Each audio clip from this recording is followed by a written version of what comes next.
હાલો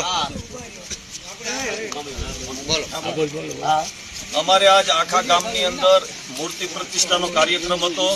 એ કાર્યક્રમની અંદર અમે આખું ગામ સમસ્ત એમાં હરિજનોએ ફાળો દીધો છે। હરિજને મોટા મોટા ફાળો મેઘવાળ સમાજે પૈસા આપ્યા છે। અમે એને સાથે રાખી પણ અમારો કોઈક એવો અણહમજો છોકરો બોલી ગયો હોય અને એના કોઈક છોકરા સમાજનો અમે ખૂબ ખૂબ આભાર માની। હજી અમારે અત્યારે જમણવાર છે।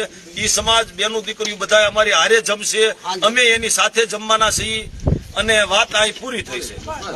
જોકે આજે આજ રોજ પારેવાડાની અંદર હું સામાજિક કાર્યકર મનસુખભાઈ ગોવિંદભાઈ રાઠોડ, ગામ રામોદ, પારેવાડાની અંદર રામાપીરના મંદિરની અંદર પ્રાણ પ્રતિષ્ઠા મહોત્સવની અંદર જો કે કોઈ અસામાજિક તત્વોએ કોઈ આવું ઉલ્કો ઉડાડી અને બે સમાજને આમને સામને મૂકવાનો જે કંઈ પ્રયત્ન કરવામાં આવેલ હતો, જેને આજ રોજ સરપંચ શું નામ છે, નકુભાઈ, તેમજ ઉપસરપંચ તમારું નામ મામૈયાભાઈ અને બધી સમાજને આગેવાનો તેમજ આપણે ઉપસરપંચ પણ ભાનુભાઈ એ પણ હાજર છે, માજી સરપંચ, એટલે બધા આગેવાનો આજ રોજ ઉપસ્થિત છે અને આ જે કાંઈ